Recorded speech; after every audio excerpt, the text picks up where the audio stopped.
Llevaba 10 años en el cuerpo de policía cuando ocurrió, y aún así, nada en mi entrenamiento me preparó para esa noche. Era un viernes de noviembre, el turno de madrugada que siempre parece alargarse como una sombra maldita. Mi compañero y yo estábamos estacionados frente a una gasolinera cerrada, compartiendo un termo de café amargo, cuando llegó la llamada. La operadora del 911 tenía esa voz tensa que solo usaba en situaciones críticas. Unidades disponibles. Reportan un hombre gritando ayuda en el 2147 de la calle Orquídea. Línea abierta, pero el sujeto no responde a preguntas. El GPS marcaba el lugar como un área industrial abandonada al oeste de la ciudad. Edificios medio derruidos, calles sin alumbrado y el silencio espeso de quien sabe que no hay testigos. Al llegar, el faro de nuestro patrullillo barrió la fachada de un almacén de techos hundidos y ventanas tapiadas con tablas. No había coches estacionados, ni luces, ni movimiento. Solo una puerta entreabierta, balanceándose con el viento que olía a lluvia podrida. Mi compañero sacó la linterna. ¿Escuchas eso?, preguntó. Del interior venía un sonido, una voz ronca, quebrada, repitiendo «ayúdenme, por favor» una y otra vez. Entramos con las pistolas desenfundadas, el haz de luz cortando la oscuridad como un cuchillo. El suelo estaba cubierto de escombros y papeles desintegrados, y en el centro de la nave, bajo una claraboya rota que dejaba entrar la luna, había un cuerpo. Era un hombre de unos 40 años, vestido con una camisa a cuadros y jeans gastados. Y estaba muerto. Muy muerto. La descomposición avanzada mostraba que llevaba días allí, la piel amoratada y pegada a los huesos, los ojos reducidos a cuencas vacías. Lo más perturbador era el teléfono que aún sostenía en su mano derecha, un modelo antiguo de botones con la pantalla agrietada. Mi compañero se acercó para revisar el cadáver y entonces lo oímos de nuevo, la misma voz, saliendo ahora del teléfono del muerto. «Ayúdenme, por favor». Retrocedimos. La lógica se desmoronaba. El cuerpo no podía haber hecho esa llamada. El rigor mortis había fijado sus dedos alrededor del dispositivo, y el olor a muerte era tan denso que incluso con mascarilla, nos hacía lagrimear. Llamamos a refuerzos y al forense, pero mientras esperábamos, algo golpeó el techo. Un estruendo seco, como si alguien hubiera arrojado una piedra contra la lámina. Subimos a la azotea, iluminando cada rincón, pero no había nadie. Solo una mancha oscura en el suelo, fresca y pegajosa, que olía a cobre. El forense confirmó lo imposible. El hombre llevaba al menos 5 días muerto. La llamada al 911, sin embargo, se había realizado 40 minutos antes de nuestra llegada. Cuando revisamos la grabación, la voz era idéntica a la que habíamos escuchado en el almacén, misma cadencia, mismo tono desesperado. Pero el teléfono del cadáver no tenía registro de llamadas salientes. Ni siquiera tenía batería. Esa noche, en la comisaría, el jefe nos reunió para decirnos que cerraríamos el caso como muerte accidental y una broma de mal gusto. Pero cuando intenté dormir en mi casa, el teléfono fijo sonó. Era la misma voz. ¿Por qué no me ayudaron? Colgué, desconecté el aparato, y aún así, a las 3:17 de la mañana, mi celular personal vibró con un mensaje de texto de un número desconocido, una foto en baja resolución del almacén vacío, con una figura borrosa parada donde encontramos el cuerpo. Los siguientes días fueron un torbellino de pesadillas y mentiras oficiales. El cadáver fue incinerado sin autopsia completa, el expediente desapareció del sistema, y mi compañero solicitó una transferencia a otro distrito. Pero a mí me persiguió algo peor que el miedo, la certeza de que habíamos fallado a alguien que, contra toda razón, aún necesitaba ayuda. Una semana después, patrullando sola cerca del almacén, vi luces parpadeando entre las tablas de las ventanas. Detuve el coche, aunque cada fibra de mi cuerpo me ordenaba huir. Dentro, el teléfono del muerto yacía en el mismo lugar, pero ahora su pantalla mostraba un mensaje: «Gracias por venir». Y en las paredes, escritas con lo que esperaba fuera pintura roja, las mismas palabras de la llamada. Ahora, cada vez que atiendo una emergencia nocturna, reviso 2 veces las coordenadas. Y cuando el silencio se hace demasiado denso, juraría escuchar un susurro en la radio estática, repitiendo aquella frase que nunca podré borrar. Pero lo peor son las noches de noviembre.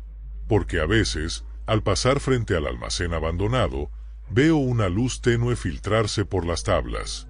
Y aunque sé que debo seguir manejando, una parte de mí siempre se pregunta: ¿quién atiende las llamadas de los que ya no deberían hablar?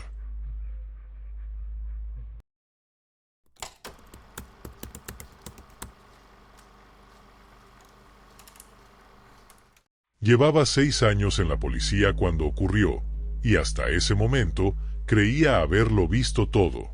Robos, accidentes, incluso un par de homicidios.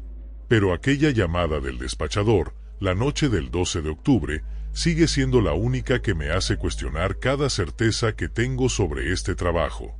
Unidad 34, reportan gritos de auxilio en la residencia 2200 de la calle Magnolia. La llamante dice ser una mujer atrapada en el sótano.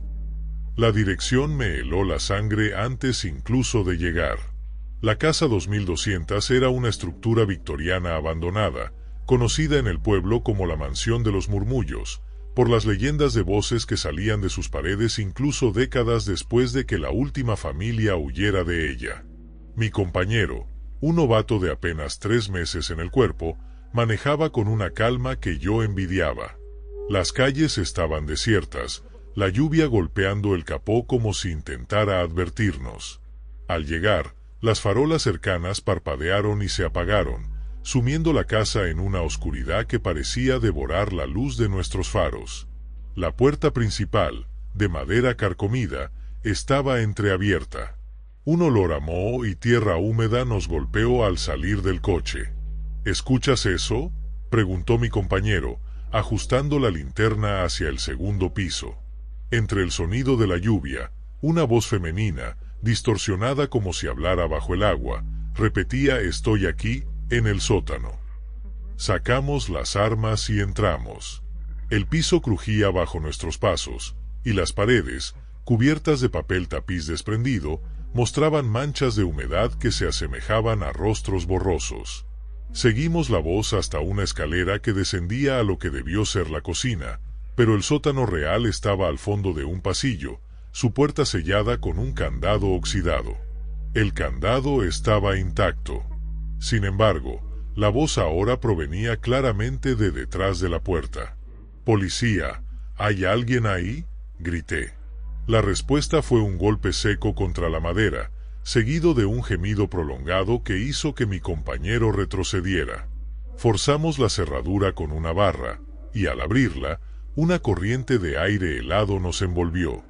El sótano era un hueco vacío, sin muebles ni ventanas, solo paredes de concreto y un suelo cubierto de polvo tan espeso que no había una sola huella. La radio de mi hombro crepitó. Unidad 34, reportan que la llamante ha vuelto a marcar. Dice que ustedes están cerca. Mi compañero palideció. Eso es imposible. No hay nadie aquí. Pero entonces, la voz surgió de nuevo, esta vez a nuestro lado, como si una mujer invisible estuviera de pie entre nosotros. «Aquí, estoy aquí». La linterna de mi compañero comenzó a parpadear, y en los intervalos de oscuridad vi algo moverse en el rincón más alejado. Una figura baja, agachada, que se desvaneció cuando la luz regresó. Subimos corriendo, la voz persiguiéndonos por las escaleras. En el piso superior, las puertas de las habitaciones se abrían y cerraban solas, golpeando los marcos con fuerza. En una de ellas, la de lo que parecía un antiguo cuarto infantil, encontramos un teléfono antiguo de disco sobre una mesa podrida. El auricular colgaba, balanceándose levemente. Mi compañero lo tomó, y por un segundo, su rostro se iluminó con el reflejo verde de la luz de su linterna. «Colga», ordené, Pero fue demasiado tarde. Una risa aguda, infantil, salió del auricular antes de que lo soltara. Regresamos a la planta baja, decididos a esperar refuerzos afuera. Pero la puerta principal ahora estaba cerrada con llave, y las ventanas, aunque rotas, parecían imposibles de atravesar, como si una fuerza invisible nos impidiera salir. La radio del coche patrulla, que habíamos dejado encendida, transmitía ahora una estática intercalada con la misma voz femenina, repitiendo «¿Por qué no me encuentran?». La madrugada se hizo eterna. Las linternas murieron una tras otra, y el frío se volvió tan intenso que podía ver mi aliento. En un momento, mientras revisaba una habitación trasera, escuché a mi compañero gritar. Corrí hacia él, encontrándolo frente a un espejo ovalado cubierto de polvo. Se movió, jadeó, señalando el reflejo. ¿Dónde debería estar nuestra imagen? Solo había un vacío negro, y dentro de él, una mano pálida golpeando el cristal desde el otro lado. Los refuerzos llegaron al amanecer. Encontraron la puerta principal abierta, las ventillas del coche patrulla empañadas por dentro con huellas de manos pequeñas, y a nosotros, sentados en el porche, incapaces de articular lo ocurrido. La casa fue sellada de nuevo, y el caso archivado como alucinación colectiva por estrés. Pero hay cosas que no aparecen en los informes, como el diario que encontré meses después, escondido bajo una tabla suelta del porche. Perteneció a una niña que vivió allí en los años 50. Las últimas páginas describen un juego con una amiga imaginaria llamada Ella, que vivía en el sótano y hablaba a través de los espejos. El diario terminaba con una frase escrita en letras temblorosas: «Ahora soy como ella. Nadie me encuentra». Aún patrullo la calle Magnolia a veces, cuando el turno es tranquilo. Y aunque la casa sigue vacía, juraría que en las noches de lluvia, una silueta se asoma por la ventana del ático, esperando a que alguien más responda a la llamada que nunca debimos atender.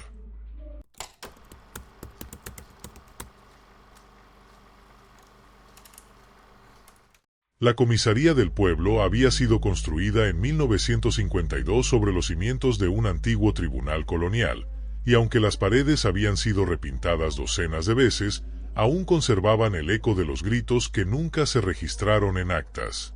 Llevaba 8 años trabajando allí, primero como oficial de patrulla y ahora como sargento de turno nocturno, pero jamás imaginé que el lugar que juré proteger se convertiría en la fuente de mis peores pesadillas.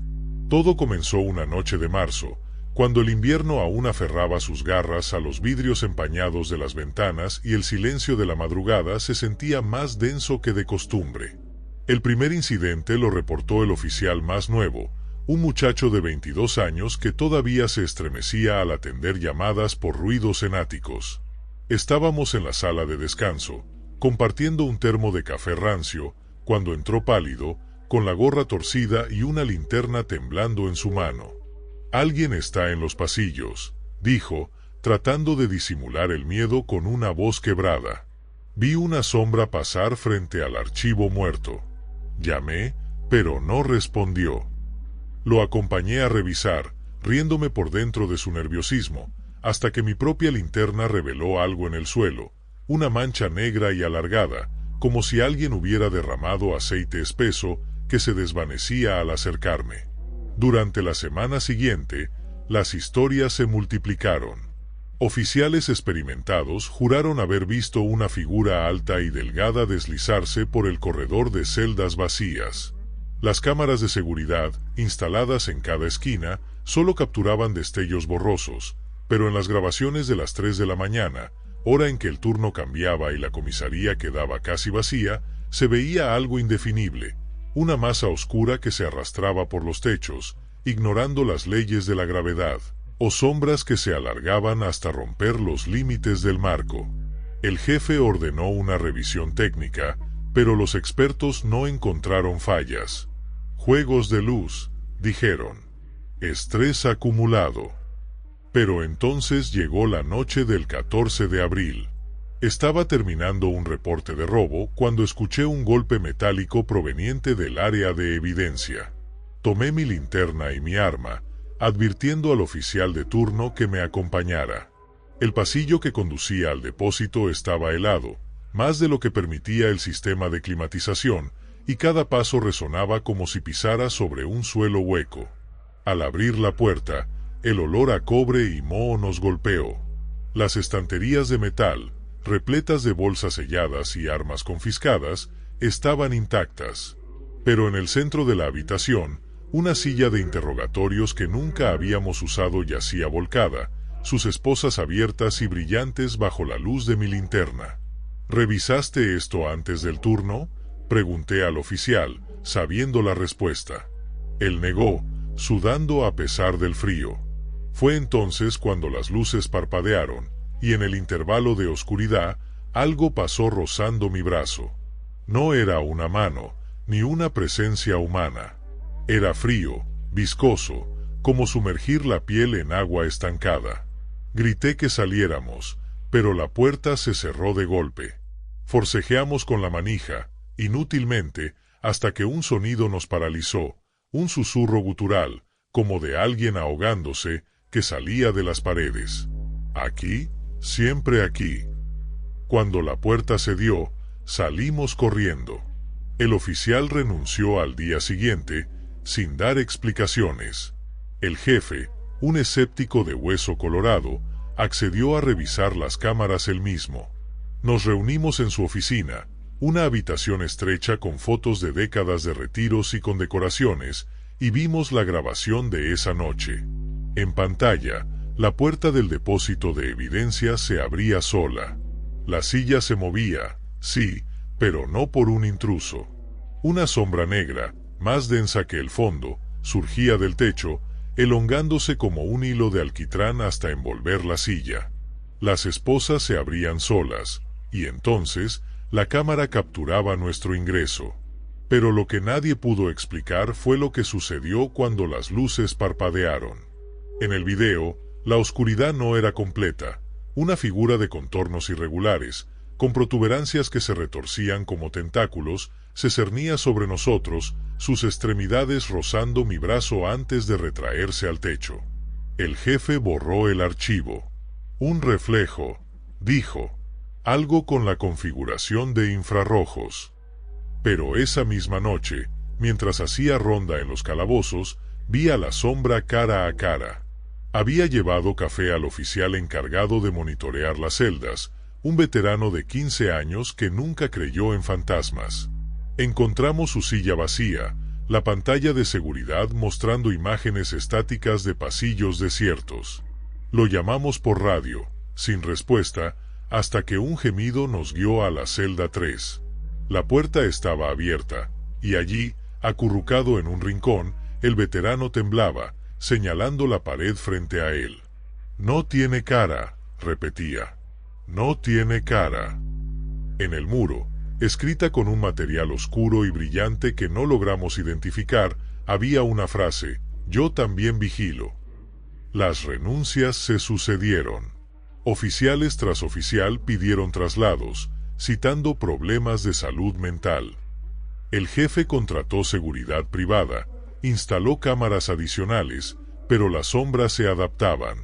Las veías en los monitores, deslizándose por los bordes del encuadre, o en los reflejos de las tazas de café abandonadas.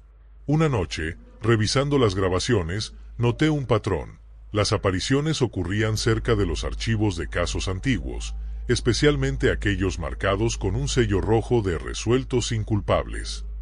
Decidí investigar. En el sótano, donde guardaban documentos anteriores a 1990, encontré un expediente manchado de humedad. Hablaba de un oficial desaparecido en 1973, cuyo cuerpo nunca se halló. La última anotación, escrita a mano, decía: «El vigilante se lo llevó». Adjunto había una foto descolorida del oficial, de pie frente a la comisaría, con una sombra alargada a sus pies que no coincidía con la luz del sol. La noche que decidí confrontar lo que fuera que habitaba la comisaría, Llevé una grabadora y una cámara térmica prestada de la unidad de bomberos. A las 3 de la mañana, hora en que las historias decían que la actividad aumentaba, me senté en el pasillo principal, con las luces apagadas y el coraje sostenido por puro terquedad. Las primeras horas fueron silenciosas. Luego, el frío comenzó. Era un frío que quemaba, que se colaba por las costuras de mi uniforme y helaba el aire en mis pulmones. Las cámaras térmicas mostraron una masa azul oscuro avanzando desde el techo, formando una silueta que se arrastraba como un reptil hasta detenerse frente a mí. La grabadora capturó el sonido primero, un susurro en múltiples voces, algunas reconocibles, el oficial desaparecido, el veterano de los calabozos, otras completamente ajenas. Tú vigilas a los vivos, yo vigilo a los que olvidan. No supe cuánto tiempo pasó. Cuando recuperé la conciencia, estaba acostado en el suelo, la cámara térmica destrozada a mi lado y la grabadora fundida en un charco de plástico. En la pared frente a mí, escrita con el mismo material oscuro, una nueva frase: el vigilante siempre vigila. La comisaría cerró 6 meses después. El edificio fue vendido a una cadena de farmacias, pero los trabajadores reportaron fenómenos similares: sombras en los pasillos, voces en los almacenes, herramientas que se movían solas. A veces, cuando paso frente a lo que fue mi segundo hogar, veo las luces del segundo piso encenderse y apagarse, como si alguien caminara con una linterna. El expediente del oficial desaparecido sigue en mi poder.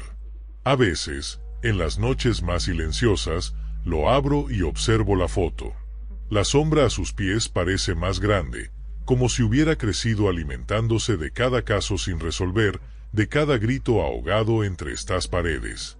Y aunque ya no llevo el uniforme, sé que el vigilante sigue ahí, observando, esperando. Porque en un pueblo donde los secretos se entierran bajo capas de pintura fresca y documentos sellados, alguien debe recordar, aunque ese alguien ya no sea del todo humano.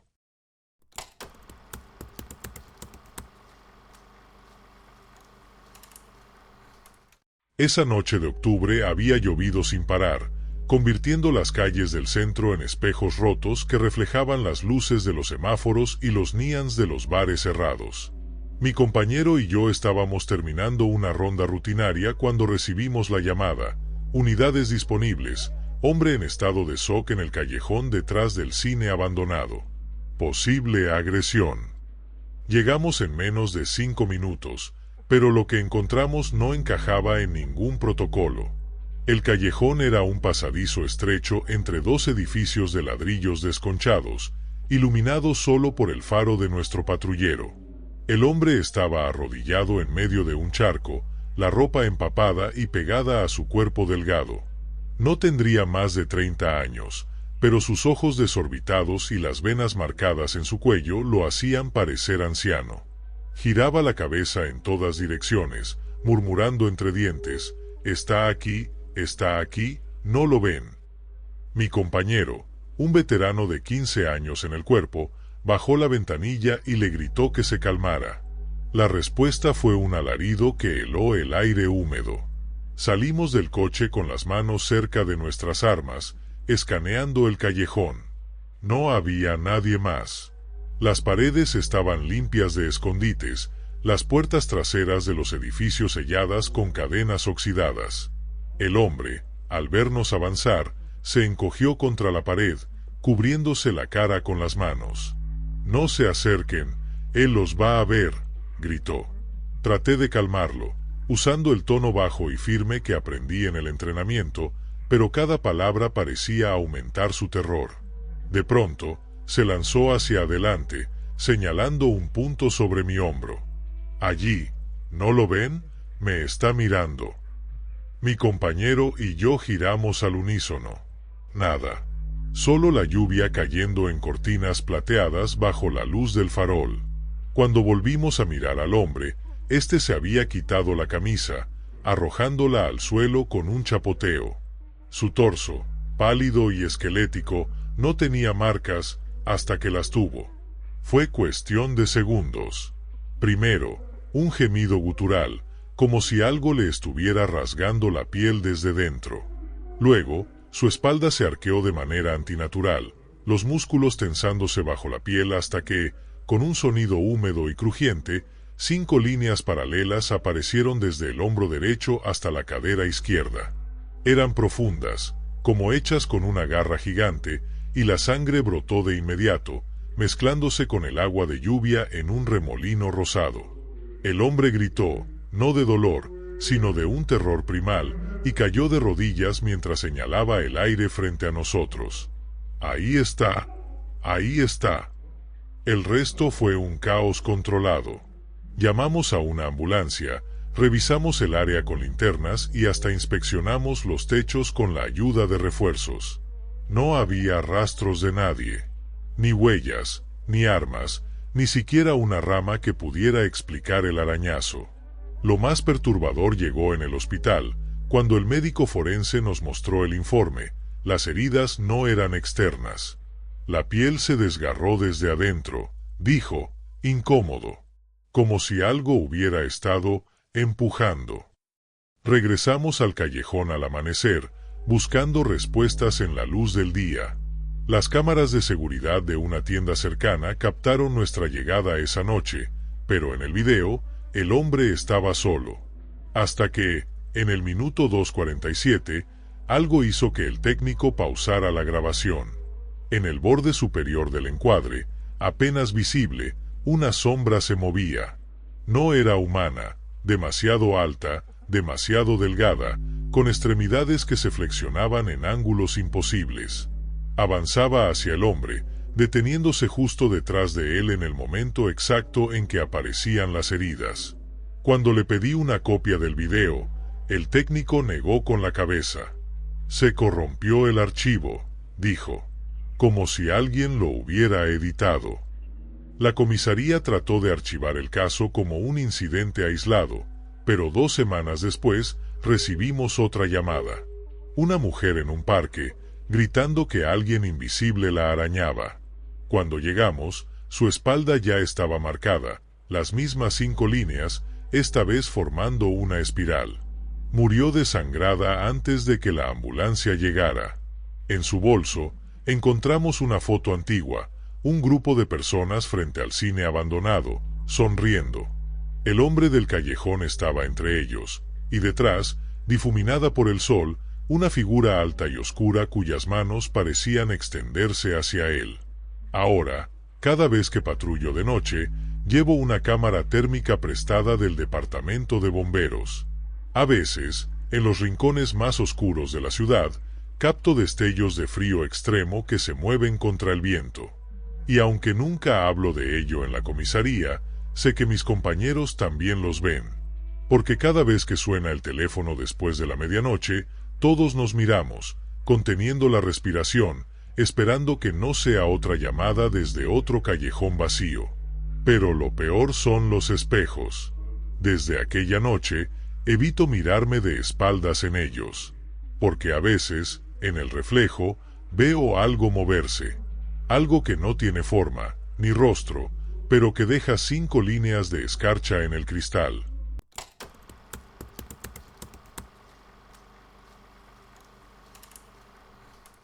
Era una noche de enero, de esas en las que el frío muerde hasta los huesos y la nieve cae tan densa que parece querer enterrar el pueblo entero.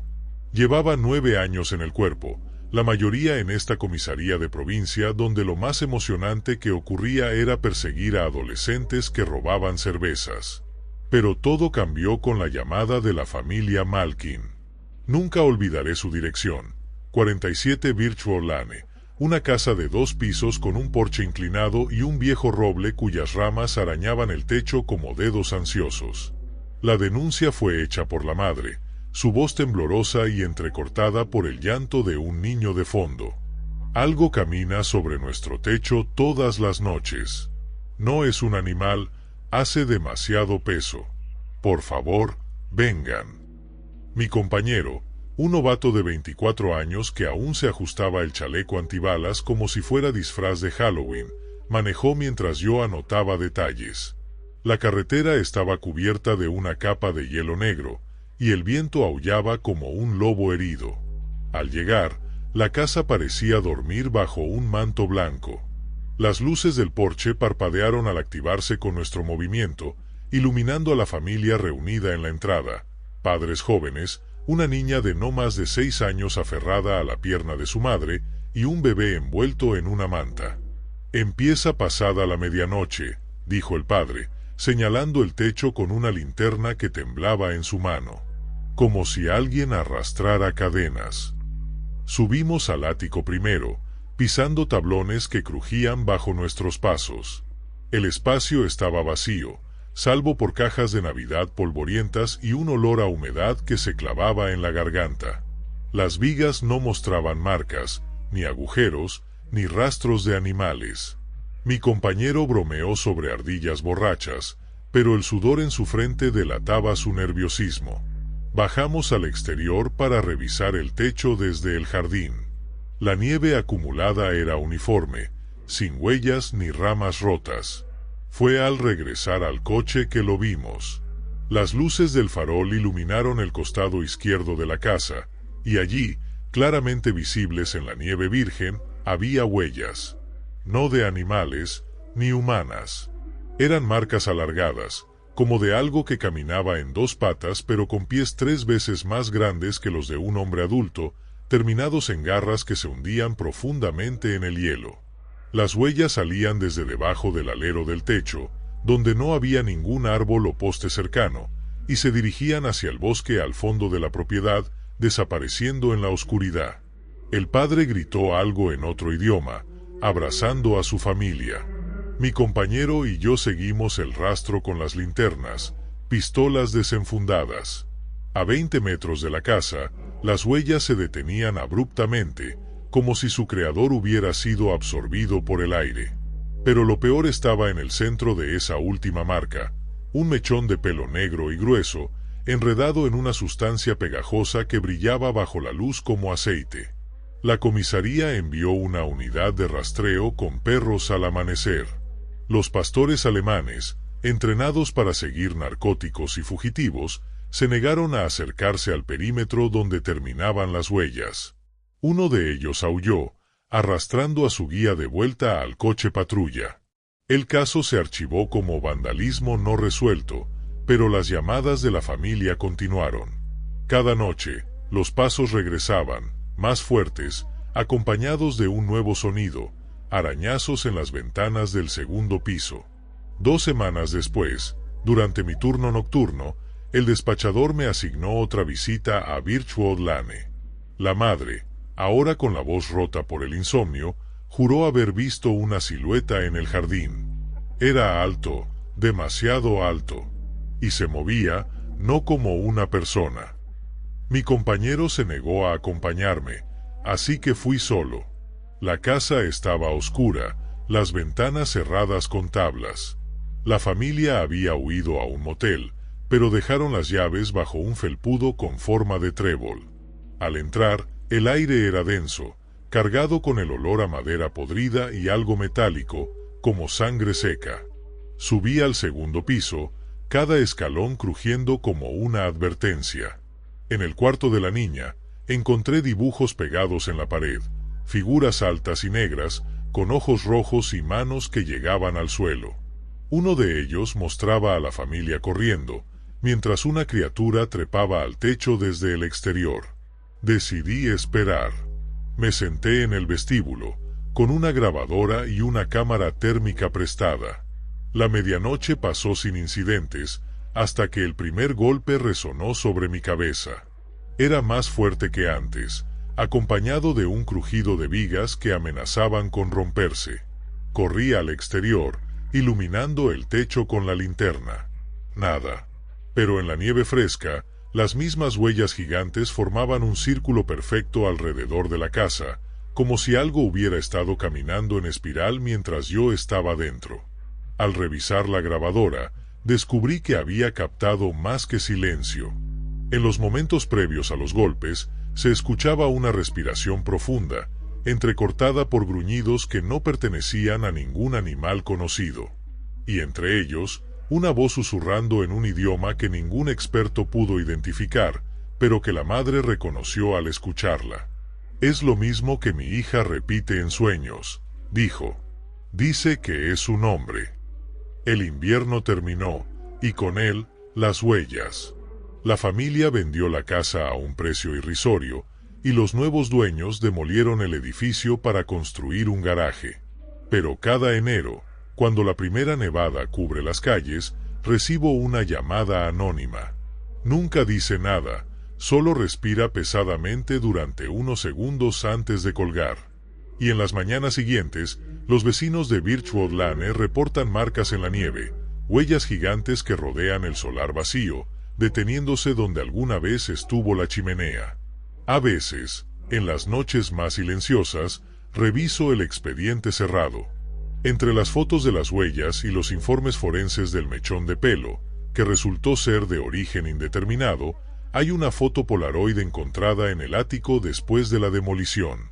Muestra a la familia sonriente frente al roble del jardín, y tras ellos, una figura desdibujada que se alza hasta el techo, sus piernas largas y delgadas dobladas en ángulos imposibles. El novato que me acompañó esa primera noche renunció al año siguiente. Ahora trabaja como guardia de seguridad en un centro comercial, y según rumores, se niega a patrullar el techo. Yo sigo aquí, esperando la próxima nevada, la próxima llamada. Porque sé que, tarde o temprano, las huellas regresarán. Y quizás, esta vez, alguien más esté mirando hacia arriba cuando bajen del techo.